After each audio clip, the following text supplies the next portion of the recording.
Hello, and welcome to Horns of a Dilemma, the podcast of the Texas National Security Review, TNSR. I'm Doyle Hodges, Executive Editor of TNSR. In this week's episode of Horns, we listen to an event from the Clements Center at the University of Texas, Austin, hosted by Executive Director of the Clements Center, Professor Will Imboden. The guest is Eli Lake, a National Security Journalism Fellow at the Clements Center and a syndicated columnist on foreign affairs and national security for Bloomberg. In his talk, Lake takes a contrarian position against what he terms, quote, the new non-interventionism, comprised of those thinkers, scholars, and policymakers who oppose continued U.S. presence around the world in pursuit of a war on terror.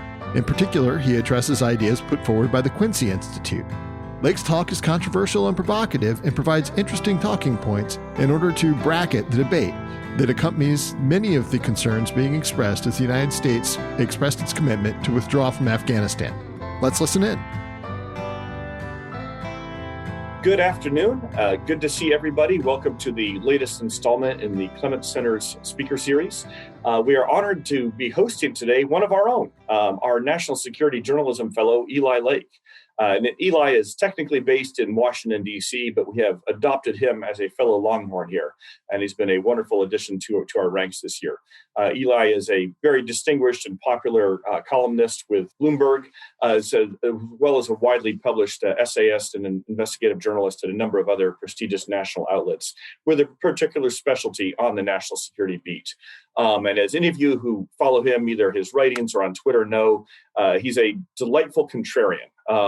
Essentially, wherever the conventional wisdom is going to be going in one direction, you can count on Eli to at least be raising some questions from the other side. And that, of course, is essential for debate and constructive policymaking in a free society. And he's also has a delightfully elegant pen, some wonderful turns of phrase. So even those of you who are working on the craft of writing, you want to follow Eli as well. He's going to be talking to us today based on a recent essay in a new journal called Liberties. And his article is called The Case Against the New Non-Interventionism. And that's what he's going to be speaking on now. So Eli, if you were here with us in person, you'd hear a warm, vigorous round of applause. So it's virtual right now. But just know that we're excited to have you and honored to hear from you. So over to you. Well, thank you so much, Will, and everyone here at the Clements Center for giving me the opportunity to explore what I see as a really foundational, important strategic debate for America today. And that is, should we remain a superpower engaged in the world, trying our best to secure our interests and advance our values? Or is it time to sort of recognize the limits of our power, accept our decline, and begin to pare back those overseas commitments? As someone who was once a contributor to the old New Republic, which reveled in the punchy and controversial kinds of headlines, I was tempted to call this talk The Case for Endless War. I'm not doing that because I think it's kind of a false choice, but it's important to start with this idea of endless wars because today's foreign policy quietism stems from a critique of the wars that began nearly 20 years ago after 9/11. And when those wars began, they were what we call the war on terror. And today, they are seen by, I would say, at least a kind of a new consensus emerging in Washington and in the broader politics as a kind of the endless wars that must be ended. So this critique has become so widespread, in my view, and so mainstream these days that it's like wallpaper. It's like the background of our broader national security debate. As one example, consider Joe Biden's White House. And we're talking about a White House that has recently disappointed the anti-war wing of his party by striking a militia base in eastern Syria, has largely kind of adopted this vocabulary. Recently, when asked about a renewed effort to revoke or revise the authorization for the war on terrorism, his spokesperson, Jen Psaki, told Politico that Joe Biden wants to ensure that the authorizations for the use of military force currently on the books are replaced with a narrow and specific framework that will ensure we can protect Americans from terrorist threats while ending the forever wars. It's worth pondering how one would end those forever wars while also protecting Americans from the terrorist threats. But more on that in a bit. The forever wars, they began, I suppose, simply enough. Al-Qaeda operatives hijacked civilian airliners and turned them into precision missiles, toppling the tallest towers in New York, City and demolishing a wing of the Pentagon. As George W. Bush told Congress after those attacks, whether we bring our enemies to justice or bring justice to our enemies, justice will be done. And I wanted to sort of highlight that quote to kind of bring us back almost 20 years, because in that quote is a very traditional formulation of what the new war would look like. We were attacked, we're going after our enemies. It's pretty much been that way since the beginning of civilization.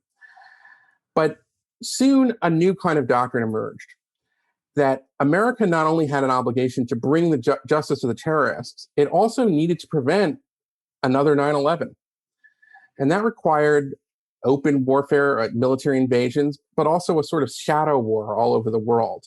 It empowered the FBI with many new kinds of authorities to secretly compel businesses to share records. It, in many ways, became the justification for an expansion of the surveillance state. But most important, it meant that America would have to help build the armies, intelligence services, and national police in foreign countries, and to enhance their capabilities to keep the terrorist threat at bay. The war, in this sense, was indeed a generational struggle. And I want to just emphasize that, in that it starts with this idea that we have to go after the people who did this.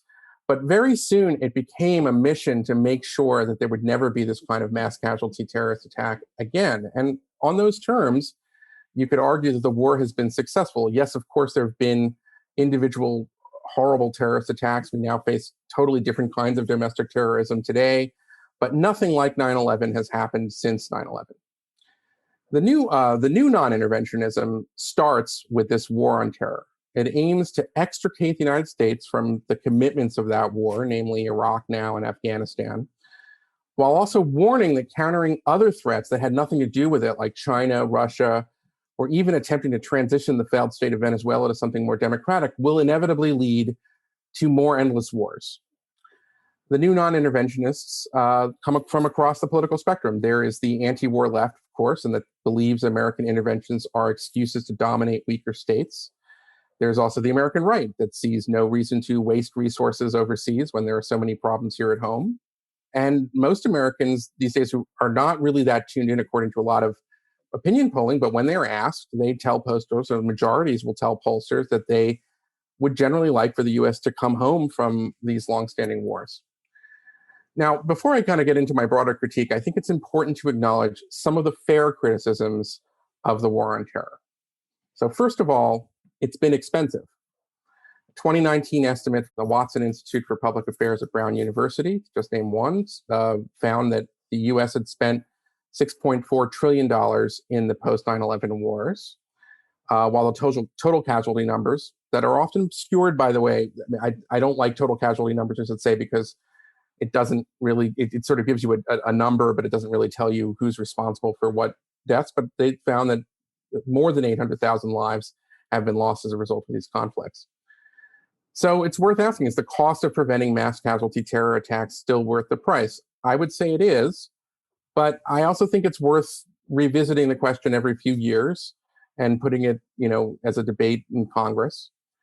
And I think it's also worth asking a kind of corollary question, which is, has the focus on the war on terror served as a distraction to great power competition? We'll get to that in a second, or in a little bit further on.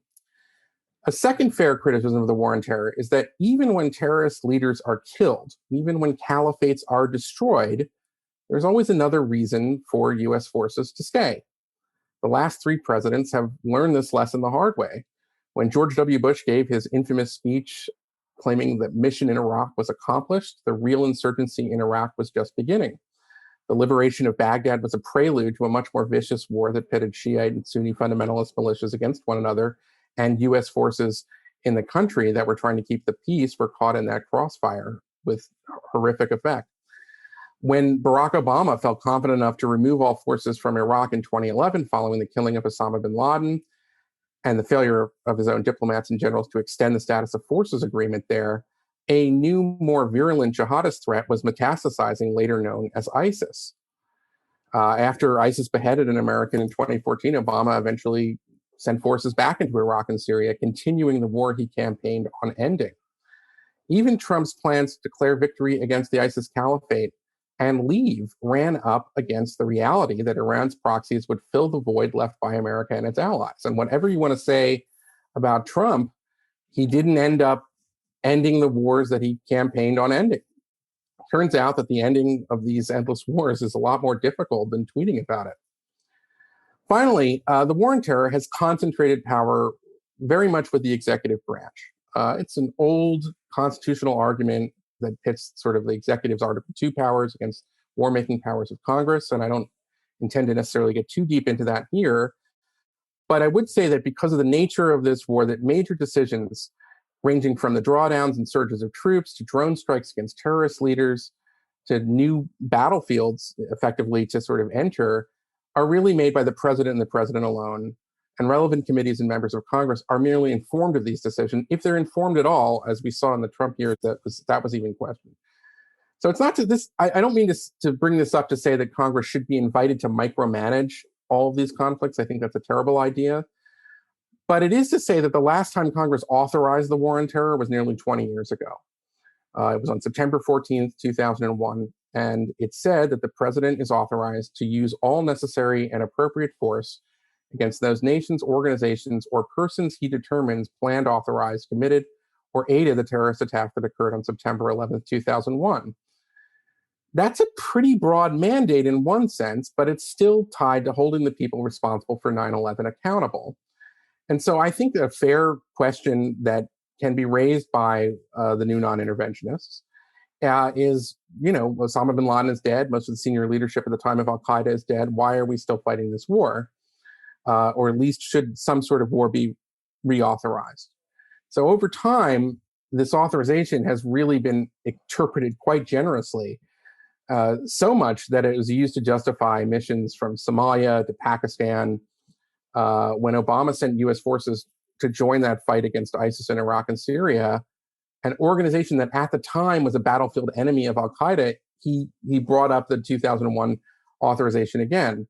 So while I am arguing against non-interventionism in this sense, I still think that there are legitimate questions that should be ironed out, and Congress should reinsert its authority and reauthorize the war on terror and revisit it from time to time, and make those debates open in Congress instead of just sort of having it go along, under this 20-year resolution.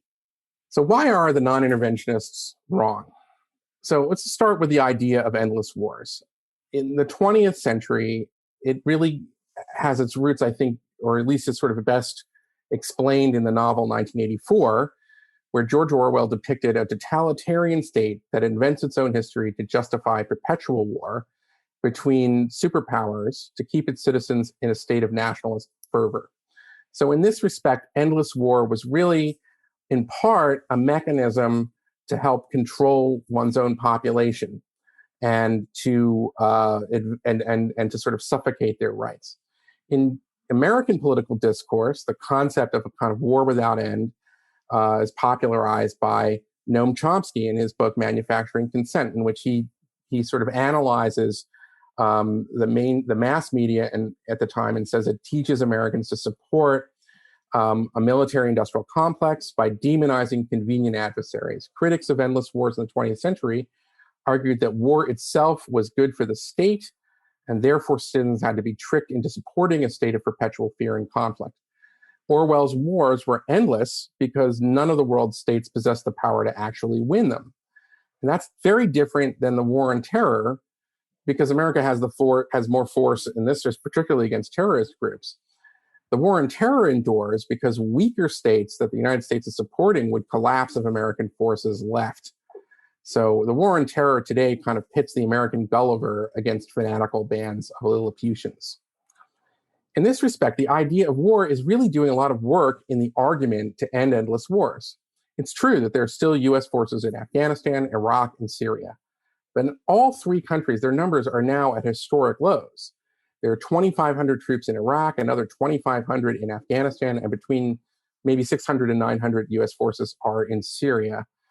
Compare that to the 21,000 members of the National Guard that patrolled Washington, D.C. after the failed insurrection on January 6th. Also, the mission of these forces has changed.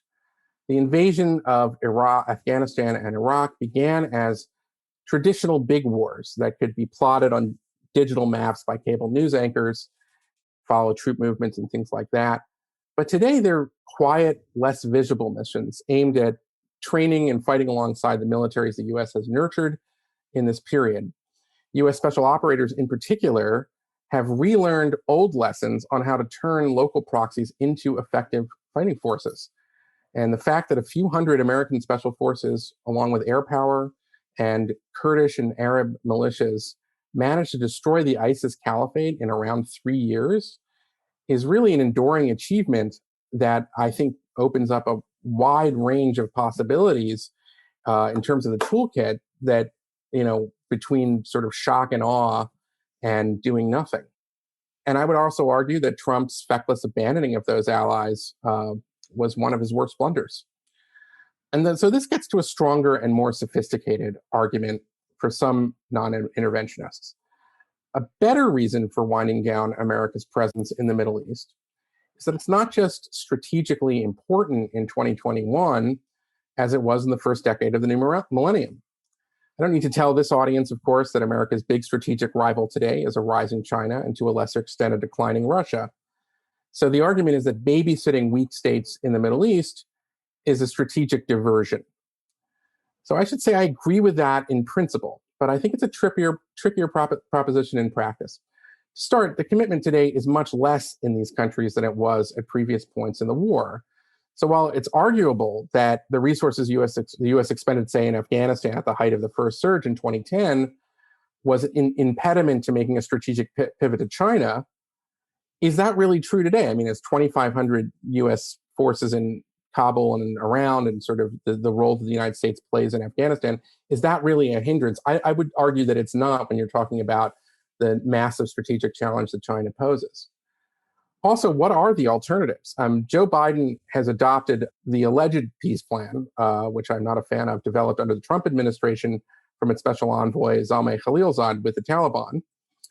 And this peace, and I'd say this peace plan has a lot of problems, which I'm not going to get into in this talk, but any chance that it has for success depends on the ability of the U.S. military to at least monitor the Taliban's own commitment and hopefully deter their aggression.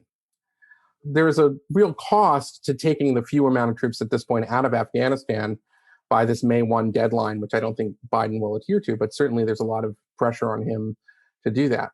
And I'd say a similar problem exists in Iraq. At the height of the Iraq War, of course it was true that the resources made it much harder to pivot to confront China. But today, I just don't think it's the same. It's the same argument. So, a U.S. retreat from the Middle East also, in the short term, empowers Iran, but it presents a huge opportunity for China and Russia.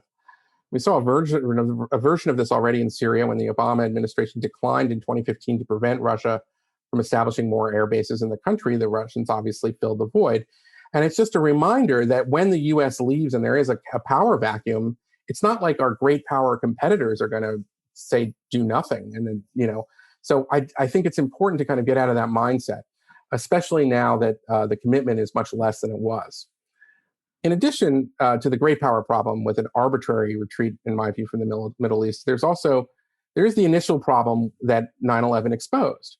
And that is, in 2021, our security is directly connected to the competence and legitimacy of foreign powers across the world. If weak states cut deals of convenience with terrorists, or cover up the spread of a deadly virus, or ignore limits on greenhouse emissions, everyone is affected.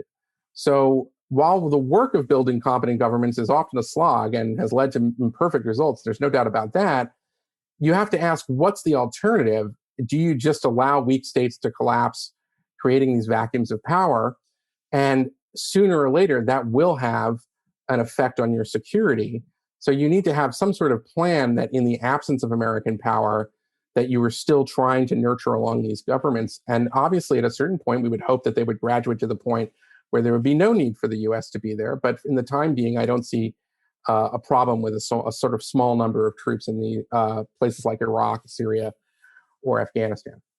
There's another argument as well that should be addressed, and that is many of the new non-interventionists today claim that the U.S. presence in the Middle East is a kind of occupation. And of course, the beginning of the Iraq invasion and Afghanistan, that was a much stronger argument. But over time, it doesn't work. And I'd say the corollary to this point is that you see in some cases is that, the fanatics who have fought U.S. forces in the region somehow are the true voices for the populations that they oppress, which I think is a falsehood that should be countered. And I would just say that this version of events sort of ignores what's happened in the last 20 years. In Iraq and Afghanistan, there have been successive national elections, and these governments have reached agreements with the U.S. and its partners on a military presence inside of the country.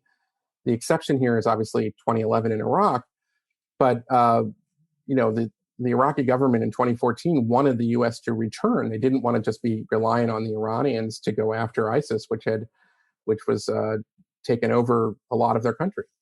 The results of are far from perfect. Corruption remains a real problem in Afghanistan and Iraq. Courts have been politicized. The constitutions written in the early 2000s have not protected the rights of individuals and minorities in a lot of cases. All fair criticisms. But I think, it's a mistake to throw the baby out with the bathwater. The presence of American forces in these countries are legitimate under international law at this point. And despite the warnings of non-interventionists, even something as dramatic as the killing of Qasem Soleimani a little over a year ago on Iraqi soil has not resulted in a formal request for the U.S. to leave. So who are the people trying to remake American grand strategy at this point? I would imagine many of you have heard of a new think tank in Washington devoted to this mission, the Quincy Institute for Responsible Statecraft. It was founded in 2019 as a convergence of opposites, in a sense, with money from George Soros' Open Society Foundation and the Koch brothers. There was one thing about which the opposites agreed, and that is that American primacy should maybe be phased out and consequent activism in the world along with it. The new think tank hopes to mold the wide but inchoate opposition to these endless wars into something of a coherent national strategy. Now, on the surface, the Quincy Institute presents itself in fairly bland terms. The United States should respect established international laws and norms, discourage irresponsible destabilizing actions by others, and seek to coexist with competitors. The U.S. need to seek military supremacy. The United States need not seek military supremacy in all places, all costs, at all times. The kind of boilerplate that you would hear in the 2000s with what used to be called the network roots. But there's an important distinction. The progressives in the 2000s, who were the early critics of the war on terror, they were obsessed with the idea that neoconservatives in the Bush administration had effectively hijacked the ship of state. The Quincy Institute argues that the institutions it once sought to protect from these ideological interlopers were themselves in on the heist. Problem is not the distortion of our foreign policy by foreign interests. The problem is the system that created our foreign policy in the first place. So consider this passage by Daniel Besner, professor at the University of Washington, who I have to say is a really good guy. I've gotten to know him a bit, and is ironically the Scoop Jackson professor there, even though I'd say that Scoop Jackson probably would not approve of his work, but that's just between us. On the Quincy Institute's website, he says, while there are national security think tanks that lean right and lean left, almost all of them share a bipartisan commitment to U.S. primacy.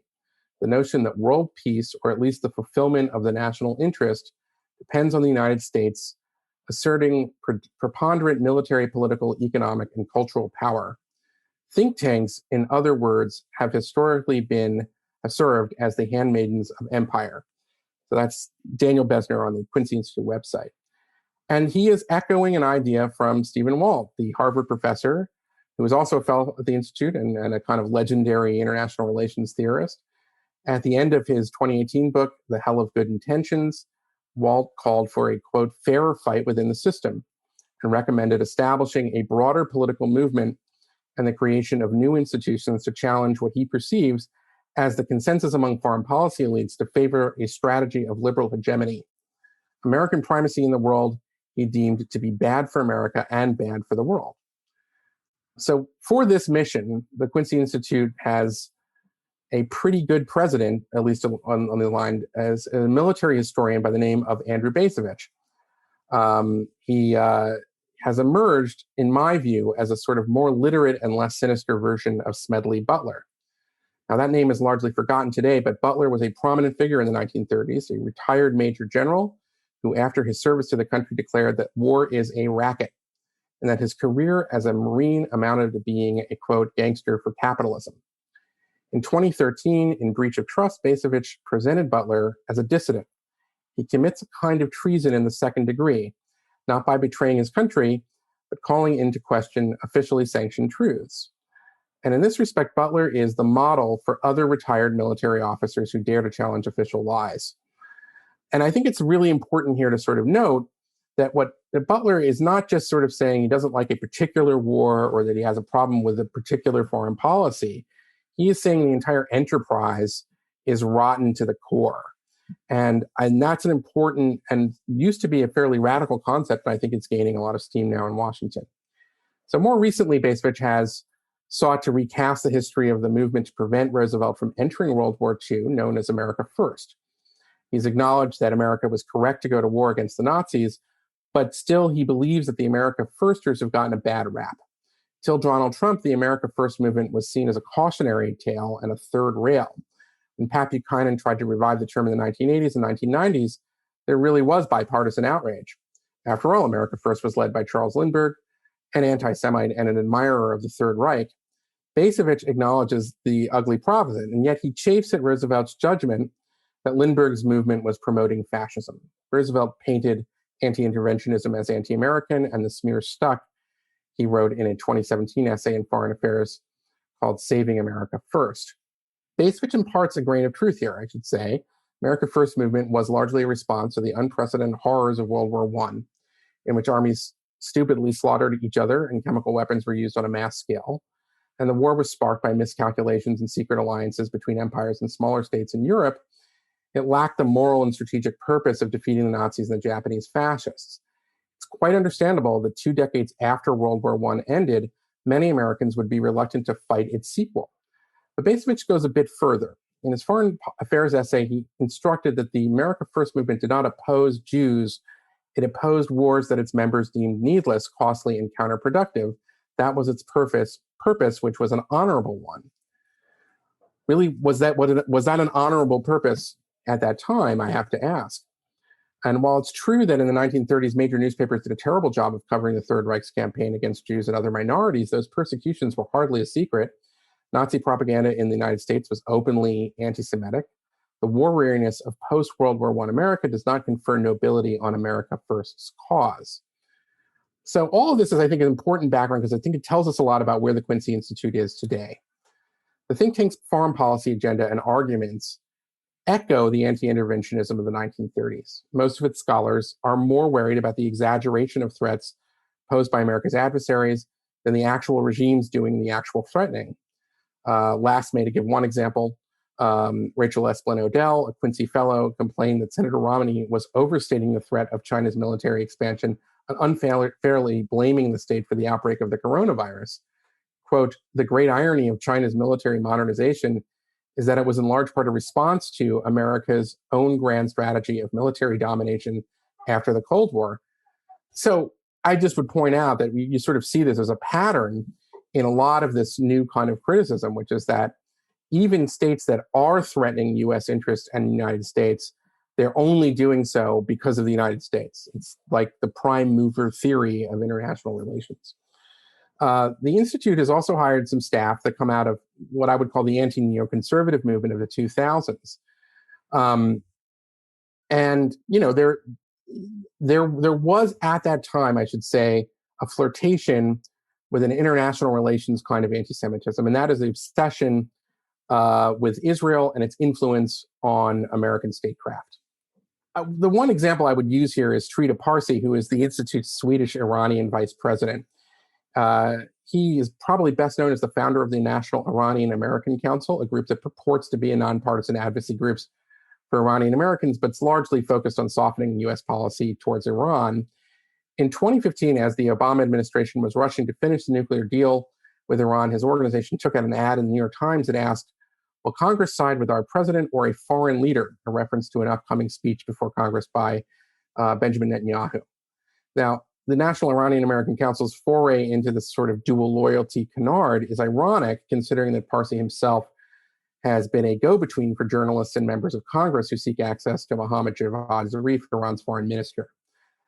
The obsession with Israeli influence in American foreign policy is a long-standing concern for a segment of foreign policy realists who believe that states get into trouble when the national interest is distorted by domestic politics, an affliction that's particularly acute in democratic societies, which respect the rights of citizens to make their arguments to the public and to petition government and form lobbies. The most controversial of the realist scapegoating of the domestic determinants of foreign policy was an essay by Walt and John Mearsheimer, both Quincy Fellows, that appeared in the London Review of Books in 2005. And I'll summarize it here, but basically it was arguing that there was a special kind of distortion that the pro-Israel lobby had on U.S. foreign policy. And of course, it generated a lot of criticism, a lot of controversy. The important point to note here on that is that they don't even really believe this anymore. I mean, part of it is because events have sort of discredited this idea of the tail wagging the dog. AIPAC, or Israel lobby, has not been able to stop, was not able to stop Obama's Iran deal. It was not able to stop Obama's public pressuring of Israel to accept a settlement freeze. And it wasn't even able to stop the sale of AWACS to Saudis in the early 1980s. AIPAC wins fights and loses fights, but it doesn't determine the outcome of U.S. foreign policy. But more importantly, Walt himself recently, in his 2018 book, The Hell of Good Intentions, makes the case that it's not an outside force, it's that the entire machinery of American foreign policy is rigged, that liberal internationalism, as he sort of calls it, and he means that derisively, is, that is, you're going to get that outcome every time because those are the people who are rewarded through think tanks and these large institutions. And they just, he believes that there's this sort of terrible case of groupthink that has narrowed the band of discourse in Washington when it comes to U.S. foreign policy. So I sort of note this to sort of say that, the old boogeyman of the 2000s, which was AIPAC, has been replaced by this sort of bigger argument of the foreign policy establishment. Now, to illustrate the problem, Walt turns to the annual conference for the World Affairs Councils of America. And he ticks off speakers from past years, Susan Glasser, Vali Nasser, Paula Dobriansky, and sort of observes these and other speakers are all dedicated internationalists, which is why they were invited. So he goes on a little later to say, why don't they invite these other experts? And he mentions Andrew Bacevich, Peter Van Buren, Medea Benjamin, Glenn Greenwald, Jeremy Scahill, Patrick Buchanan, John Miller, Jesselyn Raddick. And, I don't want to get into every single one of them, but it's worth just looking at Medea Benjamin, who anybody who's watched the C-SPAN hearings knows who she is. She's a leader of something called Code Pink, and she likes disrupting these sorts of meetings. And I would just point out that last year, or I should say in 2019, Code Pink and Medea Benjamin staged a sort of intervention, as they saw it, to take over the Venezuelan embassy in Georgetown to prevent representatives from Juan Guaido, who is the internationally recognized interim president of Venezuela, from taking over, basically a kind of pro-Maduro rally. At a certain point, one has to ask, is this even progressive? Is this anti-imperialist? This is a group of American so-called anti-imperialists who are defending the prerogatives of a dictator in Maduro who has sold off most of his country's resources to China and Russia while his people starved. So I would say that people like Medea Benjamin are not dissidents, they are stooges.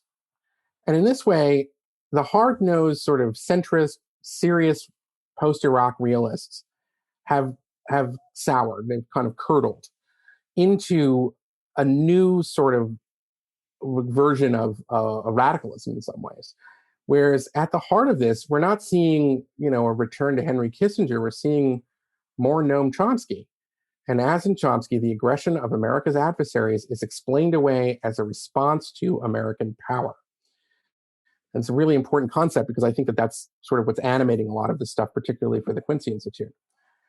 An example of this is worth spending a little bit of time on is an essay from 2014 by John Mearsheimer in Foreign Affairs called Why the Ukraine Crisis is the West's Fault. And there he argues that the expansion of NATO and the European Union, along with American democracy promotion, created the conditions for which the Kremlin correctly, in his view, assessed that its strategic interests were threatened in Ukraine. So the argument is bizarre, but just sort of go through it. After the street demonstrations in Kiev resulted in the flight of Ukrainian President Viktor Yanukovych to Russia, Putin had little choice but to snatch Crimea from his neighbor. For Putin, Mearsheimer writes, the illegal overthrow of Ukraine's democratically elected and pro-Russian president, which he rightly labeled a coup, was the final straw, end of quote. And I would just point out that this is a terrible sort of context-free version of what happened. What Mearsheimer doesn't note and doesn't acknowledge is that Yanukovych himself had campaigned on joining the European Union. That was the entire point of his campaign. He presented himself as a kind of reformed oligarch. So when he was pressured by Putin to reverse himself and almost overnight declare that he was going to join and economically integrate with Russia, of course, Ukrainians were furious. They had been defrauded. And more importantly, after Yanukovych left, there was an enormous amount of corruption that was unveiled. It was kind of extraordinary, almost like a Bond villain. He was living like a Bond villain. And so none of this stuff matters in some ways. And I particularly am offended by Mearsheimer's sort of version of this, and I think this serves as an abstract, is because he's distorting the idea that the coup, so-called coup against Yanukovych, was anti-democratic without acknowledging that Yanukovych had sold his country out to Russia, and then uses that point to sort of justify Russia's own invasion of Ukraine, and then has the gall at the end of his essay to say that Putin won't go much further because he understands that trying to subdue Ukraine would be like swallowing a porcupine. His response to events there has been defensive and not offensive. I just think that's completely wrong analysis, and it leads you to this position where you can sort of accept that America, that all of these countries are just responding to what America does instead of, arguing that they have their own agency. Anyway, this gets to this sort of broader problem with, I would say, Mearsheimer and Walt and the Quincy Institute realism. And that is their view, as Mearsheimer writes in The Great Delusion, that states are like balls on a billiard table, though of varying sizes. Realists maintain that international politics is a dangerous business and that states compete for power because the more power a state has, the more likely it is to survive. Sometimes that competition becomes so intense that war breaks out, that the driving force behind this aggression is the structure of the international system, which gives states little choice but to pursue power at each other's expense.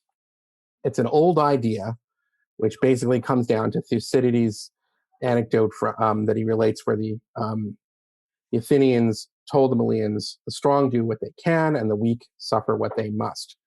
So for Mearsheimer, it doesn't matter 20 years before its invasions of Crimea and Ukraine, Russia pledged to respect and protect Ukraine's territorial integrity through the Budapest Memorandum. It doesn't matter that that Yanukovych had defrauded his voters and did the opposite of what he campaigned on. What matters is that Russia was strong, Ukraine was weak. Russia's perception of the threat of an enlarged European Union mattered, whereas the democratic choice of Ukrainians did not. And that is, I think, the heart of how at least the intellectuals behind the new non-interventionism understand the world. I should say, I don't think that the Quincy Institute speaks for a majority of Americans, at least not yet.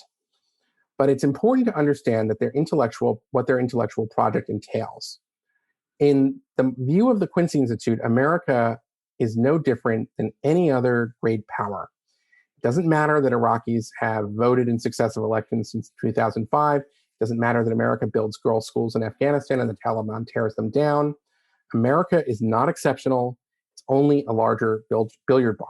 It stands and has stood for nothing more than its own interests. I think that kind of equivalence is nonsense, and that there should be important distinctions here. When France booted NATO's headquarters out of Paris in the middle of the Cold War, Lyndon Johnson did not order an army division to march on Paris. Trump's occasional outbursts aside, America does not ask countries that host military bases to pay tribute. After toppling Saddam Hussein, America did not seize Iraq's oil.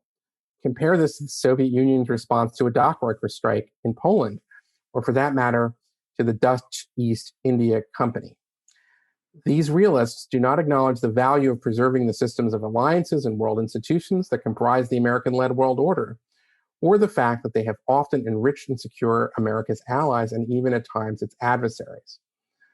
I just would say that, to sort of end this talk here, that American exceptionalism is really what this debate is about.